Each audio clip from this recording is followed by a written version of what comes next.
Previously on Funny Science Fiction. So there's little things, like I put a box of hamdingers in there, and like Joel's like, yeah, we probably don't need those. I was like, yeah, but I wanted to. Greetings, this is Lord Emperor Starscreaming, and welcome to the Funny Science Fiction Podcast. The podcast where the jokes don't matter and the points are made up. Our show is brought to you by our charity sponsor, the Red Shirt Widows and Orphans Fund, which supports the Wish Upon a Teen Foundation that helps out sick kids when they need it most. And just imagine the comfort you will give Red Shirt Crewman number 5. He'll know that when he puts on the red shirt when the Decepticons attack, 32 days into the lunar cycle, that he didn't leave his family destitute and without hope, because the Red Shirt Widows and Orphans Fund has his back and his belt buckle.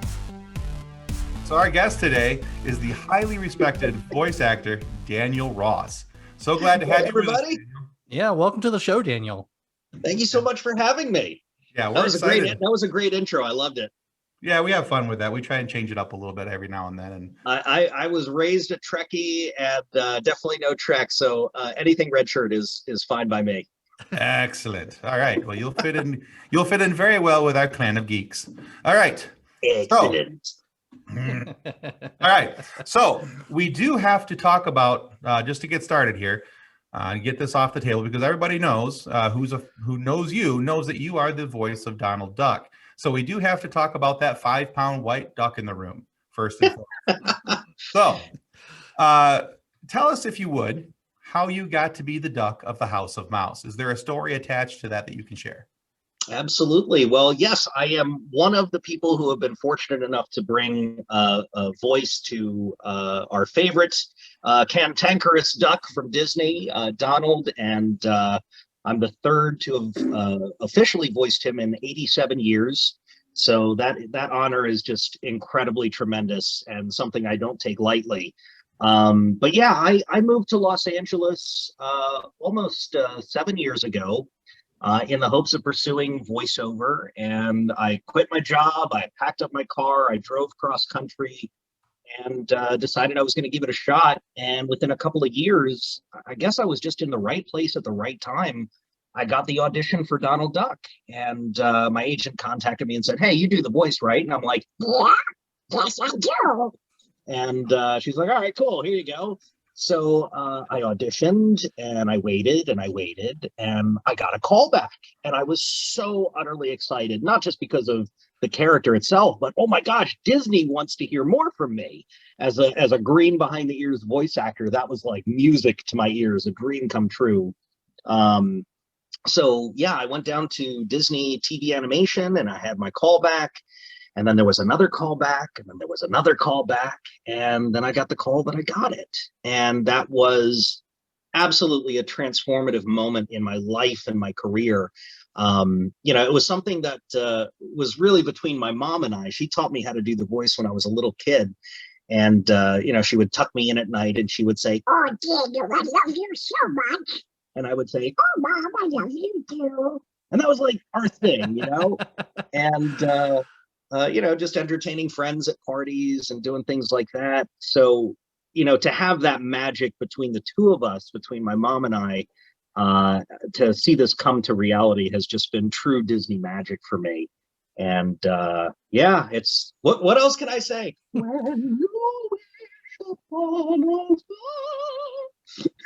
That'll do it, man. I like it. That's a cool backstory with your mom. I think that's it's both funny and sweet. It's a cool story. I like that. Well, she likes it too. She likes it too. She likes to say that she's Mama Duck. Oh, there you go. Awesome.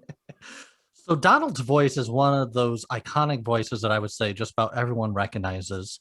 What is like the most memorable time when someone else like used the Donald Duck voice with you?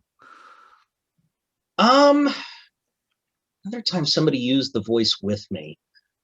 I haven't had many opportunities like that. I will say that when I was, there was one time I was crossing paths with another famous voice actor, Fred Tatasciore, and he does an incredible Donald Duck voice. So he and I crossed paths at LA Studios one time, and we both kind of had a conversation as Donald Duck. So he was quacking, I was quacking. And cracking each other up. We were quacking each other up. And that was See what you did there. was a lot of fun. But it's a very difficult voice for people to do, and so I don't know. A lot of people don't tend to do it, and if they do, it's it's in context. So we try to have fun with it as best we can. Nice. I used to try to do I call it the Donald Duck sneeze towards one of my dogs, and my dog just thought that was the greatest thing ever. So. It was pretty entertaining. How did yours go? You can't just bring it up and not do it. Well, I was hoping to. Let's see. That's as close as I'm going to get. So give it some buildup. Yeah, see that? Then that's why you do the voice right there. That's why you get paid for it, and I just do it to my dogs. See? Well, interesting thing, when I moved to Los Angeles, I never had any intention of being able to use that voice in context. I always figured I have to reappropriate it or do something else with it. So I actually used the voice to bark like a pug. So my Donald voice was, that's what I'm like, that's what I'll use it for. Somehow, some way I'll use it for that. And, that was something else that I sometimes use that for. I love it. Especially if a dog comes running at me, if I'm jogging and a dog comes running, I just look at him and go, and they go, huh? They stop in their tracks. You're like, what? Did you communicate with me? The human speaks. I can't tell if that was a dog or a duck. It's a little bit of, a little bit of both. It can't hurt. All right, so Dan, you have a long list of movies and shows that, to your credit, we try to do our due diligence, look up your information on IMDb, things like that. I want to take a minute though to talk about a couple things that are Star Trek related that you had on your list. So there's Trek Off, and then you also lent your voice. So let's go with that one. Let's try to use proper English today. You lent your voice to a Star Trek video game. Now, you already answered half of my question for me earlier. You said that you grew up on all things Star Trek. I was going to ask if that was just a job for you or if that had a passion to it as well. It's clear that you have a passion for all things Star Trek. So let me ask you this instead. What is your favorite Trek memory? Going back over all things, because I'm not a huge Trek fan, but I can look back and tell you that absolutely positively my two favorite things from Star Trek universe are the episode called Space Seed, where we get to meet Khan, and then The Wrath of Khan, the movie. I love that storyline, and I wish there was more to it, but that's my favorite. Oh, absolutely. In terms of classic Trek, I mean, when I was a kid, I used to watch, I think it was The Voyage Home, Star Trek 4, very often. Because it was a fun, time travel story, and the humpback whales and everything. That was fascinating as a kid. Like, oh my gosh, a giant tube in space that talks whale. This is amazing. But my mom always would tell me, William Shatner was your real father. And I'm like, yeah, okay, Mom, sure. But to this day, she's like, no, really, William Shatner was your real father. And I'm like, I don't believe that. But you know what? I've really been enjoying the last season of Star Trek Discovery. I thought they took something that started out a little bit slow and they turned it into something completely amazing. I really enjoyed that. And at the same token, I was like, we've got amazing Star Wars on TV with The Mandalorian. We've got really good Star Trek on TV. What universe is this? What is happening? Right. So my inner geek has obviously been enjoying the heck out of it, and now we've got WandaVision and Marvel TV, and there's so many exciting things that are coming out, and my inner geek is just rejoicing. I don't know if you can tell, this is a massive Transformers collection behind me. I was noticing and slightly drooling. Even wiping my chin. That's why. Yeah, so I love all things geek, and with my buddy Justin Timpain, we've done many films together. We did a series of ninjas versus movies. We did 3 of those: ninjas versus zombies, ninjas versus vampires, and ninjas versus monsters. And we decided to do a funumentary, not a documentary, but a funumentary called Trek Off the Motion Picture. And this was based off of a potty-mouthed Star Trek podcast that Justin and his co-host Alexia put on. And this is where they would go to conventions and interact with other fans and, you know, people who were cosplaying and stuff like that. We even threw a Star Trek themed burlesque show in which I was the host, and that was so much fun.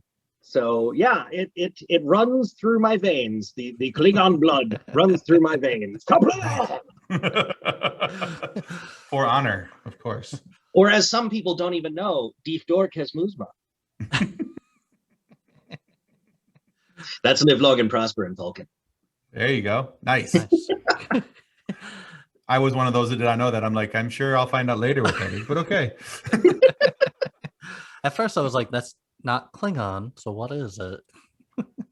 I'm over here. Well, it's all about how you say it. If you say it with logic, Dief Dork has Muzma, or Dief Dork has Muzma. Then you know it's funny. Yeah, I'm over here writing down the timestamp so I can go, okay, we're going to have to look that up and figure out what that was.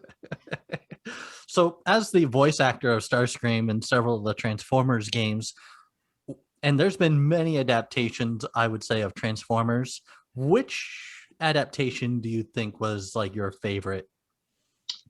Oh, I mean, you got to go with the OG. Chris Latta from the 80s, also the voice of Cobra Commander for G.I. Joe.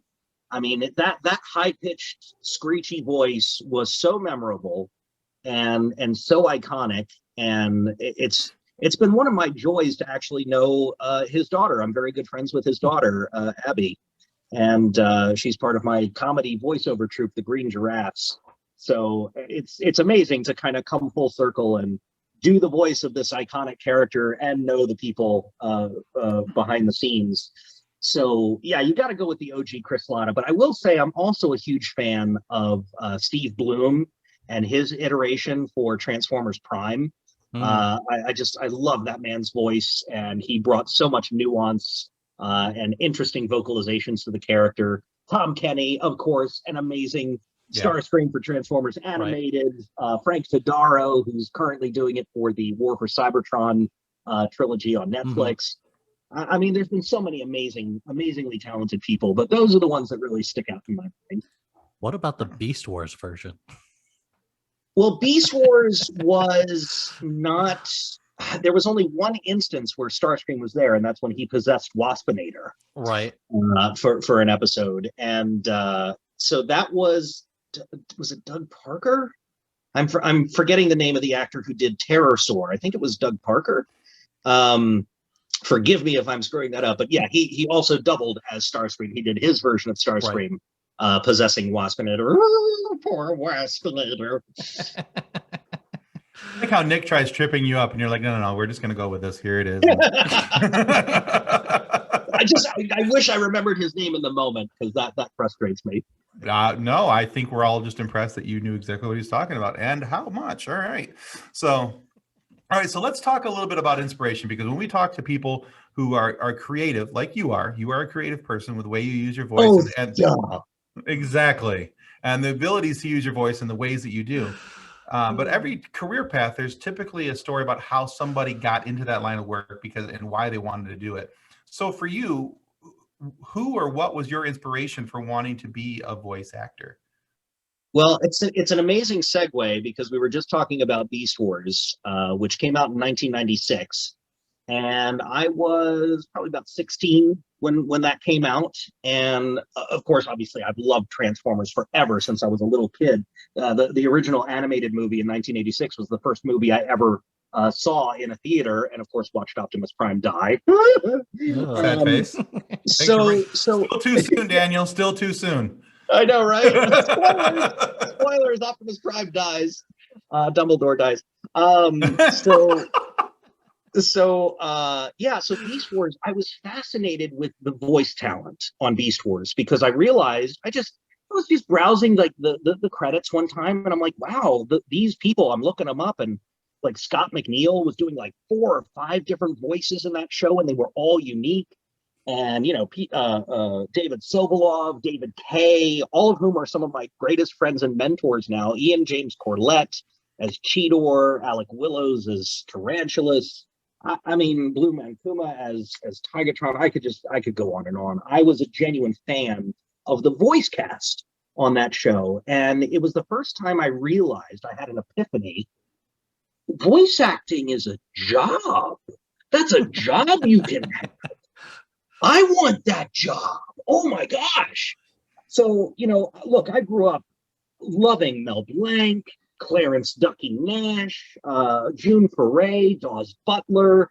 I mean, all the classic voice actors from Looney Tunes and Hanna-Barbera. That was gold to me when I was a kid, but I never made the connection that those were people associated with that. So as soon as I matured and realized, okay, these are actors, but this is also a job that you can pursue, I was like, wow, why not me?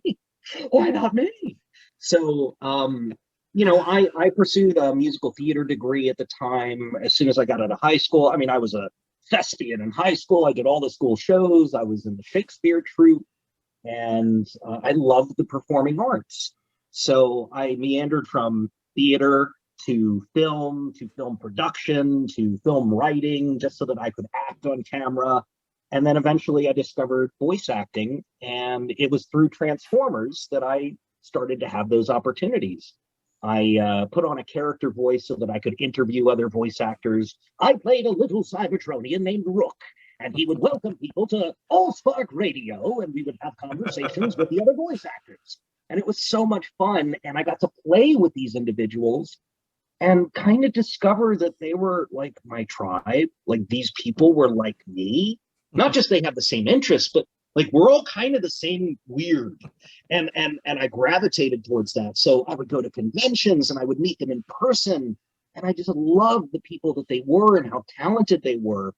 And eventually I just said, this is what I want to do. This is what I want to do.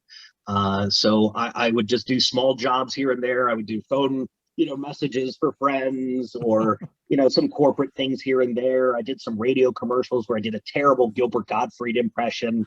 It was like sing a Subaru. It was a crazy car commercial, and it was not a spot on Gilbert, but it was just an approximation. But that was my first paid gig. I've heard so much worse as Gilbert Gottfried impression, and that was actually pretty good. It doesn't matter how good it is. It just matters how often you do it. There you go. And how good you are at reading 50 Shades of Grey. Oh God. so 50shadesgenerator.com. Don't visit that. I discovered voiceover was something that I always wanted to do, and when I had an opportunity to move to Los Angeles, I had to make a decision, and that was, you can do everything and maybe succeed, or you can focus on one thing and give it your all and see what happens. And I said, voiceover. Let's try voiceover. I'm going to give myself 5 years. I'll see what happens. And so far, so good. What would be some pointers that you would give to somebody about trying to get into voice acting? Oh, absolutely. Well, first of all, I think it's important to understand your instrument. I do teach workshops on occasion. In fact, I have one tomorrow that I'm putting on where I teach people how to discover their voice, what it is that they're inherently good at. Because I think if you have a general interest in voiceover, it's important to laser focus and say, this is what I'm good at. This is what I'm going to market myself for, and then hopefully have success with that. So discovering your instrument, number one. Doing funny voices isn't a good prerequisite for getting into voiceover. It requires some small business knowledge, being able to market yourself, being able to network. But even before that, the prerequisites are acting, improvisation. You must train as an actor. So, like I just said, it's not just about doing funny voices. You have to fully embody a character, their highs, their lows, their in-betweens, their nuance.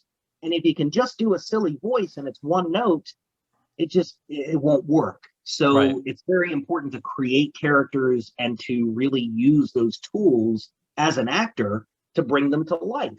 So study acting, study improvisation, discover your instrument, and then also check out a website called iwanttobeavoiceactor.com. That's D. Bradley Baker's website that he set up for people who are curious about voiceover.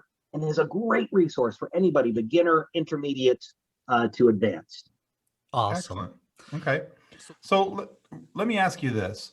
We're thinking about, we're talking about you being a voice actor and all these things, and we talked about being about the ages. Exactly. Who? When you got to be about the age of 16, you said you realized that this is what you wanted to kind of like start heading towards.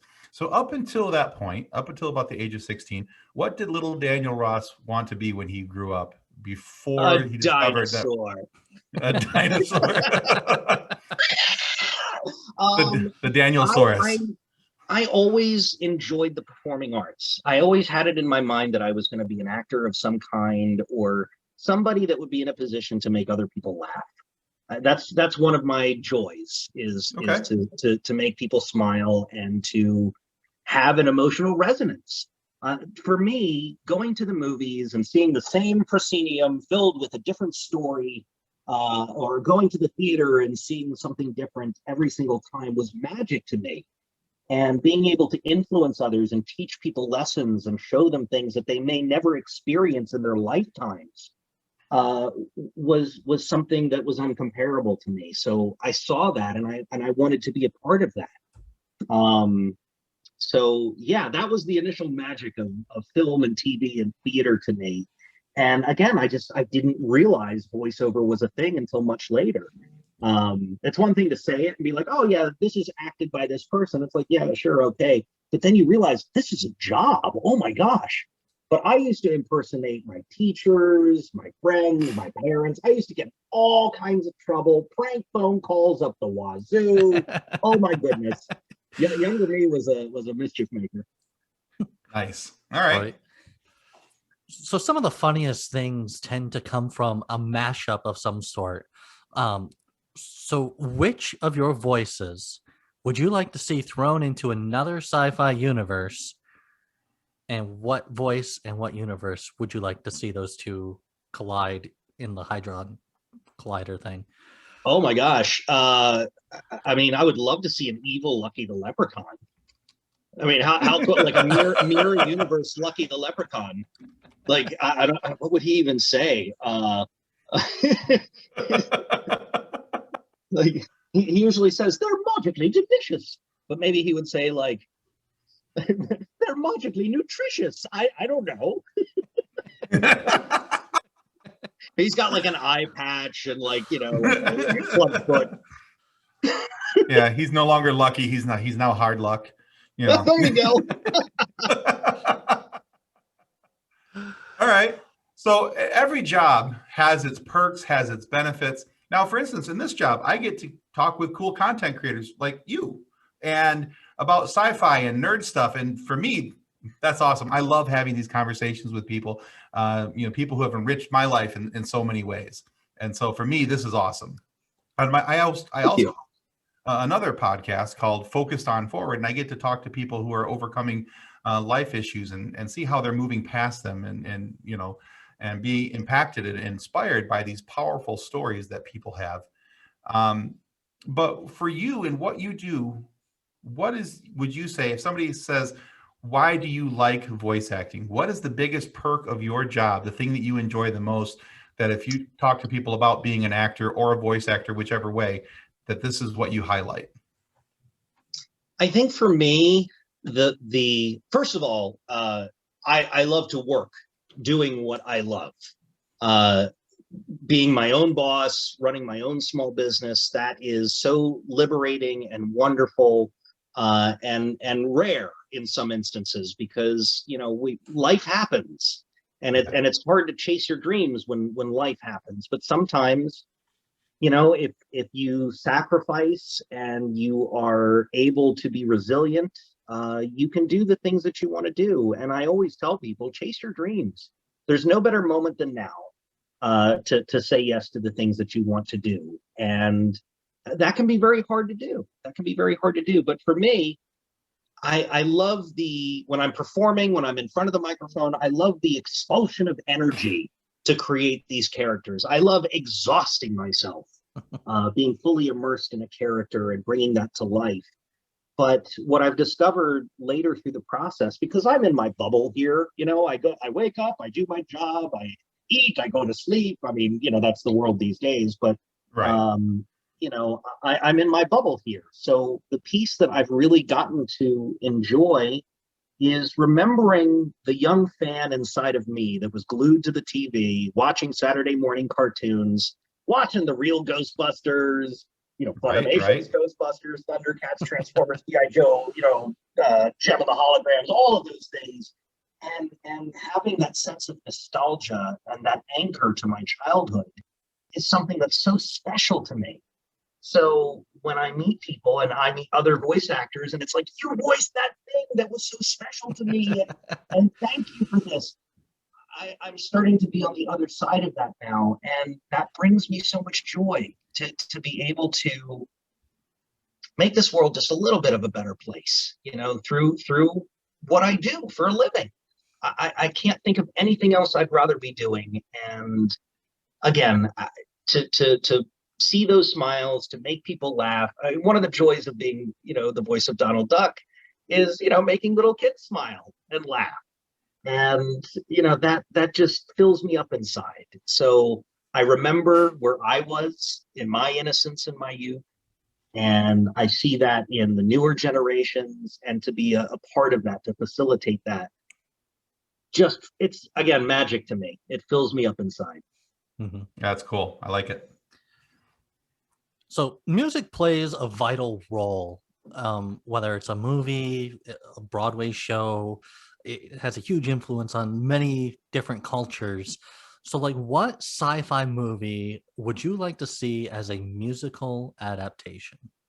Ooh, I love this question. Doctor Who. I would love a song called "It's Bigger on the Inside Than the Outside." Oh man, yeah, Doctor Who definitely. I'd be pushing the limits if I said Battlestar Galactica, but I still think that would be fun. Oh man, Sounds of Silence. Voltron the musical. Sounds of Silence, yeah. I mean, if we got King Kong the musical, why can't we do some of these other SpongeBob the musical? Why can't we do some of these other things? Sure, I would love to see Transformers the musical, just because I'm a Transformers fan. I mean, the list could go on. Thundercats. Let's do Thundercats. Let's give them a musical. All I can picture now is the Decepticons in a West Side Story. When you're a Decepticon all the way. Yeah, that's the first place my head went to. There's an energon goodie for me. Somewhere an energon goodie for me. That's right. All right. Oh boy, we're never gonna live any of that down. Okay, so one last question for you before we get to the fun part of our show. We have a quiz. Ooh. So just one question that just kind of popped up in my head, and now we've talked about some of the things that you've done, voiceover work, and all these things. So aside from the jobs that you have already done, the characters that you have already portrayed, is there one that's kind of like the one that you reach for, the top shelf, get your hand caught in the cookie jar that I wish I could do this one? Absolutely. I mean, look, I just want to work. so that is always the goal. But initially it was like Tom and Jerry, and I've been working on Tom and Jerry now for the past several years. So that's a dream come true. Awesome. I would love to be a character in Looney Tunes. Not even one of the main characters, just like a random obscure character that they bring back from 50 or 60 years ago. That would be a dream come true for me. I think, something with any of the Hanna-Barbera properties, Scooby-Doo, Gee Scoob, which way did he go? I don't know, Raggy. Nice. I'd love to do any of those characters. Of course, not the ones that are currently spoken for, but anything in those universes would be incredible to me. What about Street Sharks? Absolutely. Oh my gosh. Street Sharks, Teenage Mutant Ninja Turtles, Ghostbusters. Oh my gosh. Yes. Any of those, please. I just time to bring. Can I please work? It's time to bring back Space Ghost. Ghost, yes. Yes. All right. So I did say we have a quiz for you. All right. What we do, we like to do this with every single one of our guests. Ooh, I hope I win. We hope you do too. So there's 5 questions. If you get 3 of the questions right, we will send you this lovely Red Shirt Widows and Orphans coffee mug. Ooh. Okay. If you get 4 questions right, we will send you the book called Custodians of the Cosmos. It's written by our founder of our group, Drayton Allen. It's loosely based on Star Trek, and it's the story of a man who could not make it into the Federation, so he decided to become a janitor on their ship to boldly clean up after those who boldly just went. So, I love the premise. and now, however, out of those 5 questions, should you fail and not get at least 30% of them or 3 correct, there has to be, we like to call it a fun sequence. That's 60%, Tim. Yeah, I know. I said if he doesn't get the 60%, if he only gets 2 out of the 5 or 40%, don't make me do math on a Saturday, Nick. It's not fair. So anyway, Is this going to be a whole like, what is your name? What is your quest? What is the average velocity of a swallow? Like, I African or European? you're African or European. I don't know.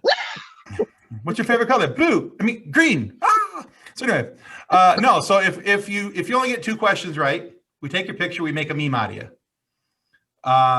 If you get 3 right, we send you the coffee mug. If you get 4 right, we give you the mug and the book. Okay. Yeah. All right. It's going to depend on the meme, but let's crack the knuckles and see what we got. It'll be very tastefully done. If you have any questions on how that works, I'll shoot you the link to our Dan All of my Povenmire moods are tasteful. All of them are tasteful. I guarantee. Exactly. So this quiz is a Disney trivia quiz. Oh boy. So from what I understand, you like Disney trivia. Absolutely. Who doesn't? All right. So hopefully these are only of medium strength. We'll find out. Okay. Go ahead, Nick. What year did Disneyland open? Oh, by the way, real quick, Multiple Daniel, choice. I forgot to tell you, these are multiple choice. Oh, good. Okay. Every question is multiple choice. Fighting chance. 1955, 1965, or 1958? I'm gonna say 1965. You were off by a decade. Go! I jumped to my conclusion too fast. I was like, when was the 50th year? When was the 50th year? Yeah, okay. Yeah, no worries. All right, you still got chances to get some more here. All right, so in the movie Cinderella, which one of the following is not one of the names of Cinderella's stepsisters?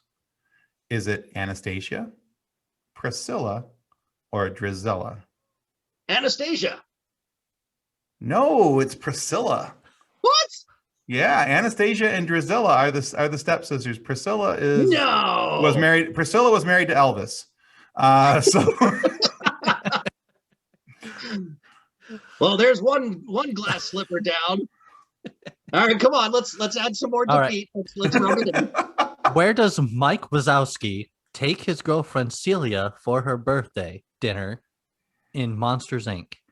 Was it Carpenter's, R. Baker's, or Harry Hewson's? Or Harry. I'm gonna say Harry Hewson's. Yes. Huzzah! Well, considering that it was Monsters Inc., those are all the names of monster makers in Hollywood movies: Harryhausen, John Carpenter, Rick Baker. So, all right. The streak is broken. That's right. We got one. All right. So, what's the name of the circus in the 1941 animated film Dumbo? Was it WDP Circus, Cricket Circus, or Baloo's Circus? Give me the options again. WDP Circus, Cricket Circus, or Baloo's Circus? WDP. That's right. It stood for Walt Disney All Productions. right. All right. Here's your chance to get the mug. Or the meme. Mug or meme. This should be a show. Way to be the sunshine there, Nick. I'm like, here's your chance to get the mug. No, you're getting a meme. Who composed the music for Toy Story? Randy Newman, John Williams, or Danny Elfman? First one. Randy Newman, correct. All right. You got a friend in me. Exactly. Yeah, you got a friend. That's a terrible impression. All right. So you have won yourself a coffee mug. It's not a meme. That's right. So the I gave to the Red Shirt Widows and Orphans coffee mug. Our logo, the Funny Science Fiction logo, is on the back side of it. I apparently have the old one. You have Fantastic. the old one. Thank Yes. goodness it's not a meme where I get to be like, who's her? Well, if you want to see what the memes look like, if you look at the Dan Povenmire episode that we released a couple weeks back, you'll get to see him doing this. Oh, I take it he did not do well with his trivia challenge. Not if you got a meme, no. No, he was a good sport about it, though. He was a real good sport. Dan was a lot of fun to have on the show. So. I look forward to that mug. Thank you so much. And we'll probably still send you the book as a consolation prize, seeing as you're kind of a Trekkie. So definitely. Oh my goodness, thank you. No problem. All right, Daniel. Well, thank you so much for being on the show today. Where can people go to find out more about your work? Oh, that is such an excellent question. Well, folks, you can find me across social media under actor Daniel Ross. Again, that's actor Daniel Ross. My website is actordanielross.com. I'm on TikTok. Come have fun with my shenanigans on there. We do a lot of physical comedy and character stuff and interact with the fans doing some Donald stuff as well. So that's a lot of fun. That's the best way to get a hold of me. Social media, actor Daniel Ross. And TikTok is where I found you, and that's where I've had the most fun with you, interacting with you on there. I love TikTok so much. I've had so much fun with TikTok. I think my favorite is Karen Hunter. Yes, the Karen Hunter. Perhaps it's a mega Karen that sent you.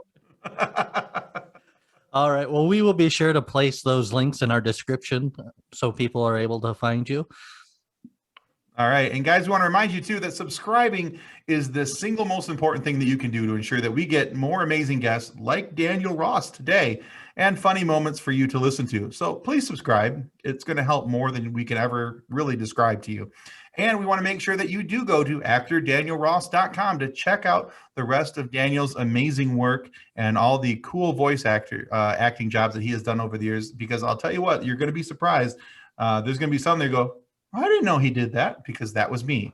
So, but we also want to remind you, too, that if you're not happy with the content of today's video, all you have to do is submit your complaint to our complaint department, which will, of course, will be referred to its director, Megatron, who will ignore your pleas for mercy unless you're in possession of highly useful information against his fight in his fight against Optimus Prime.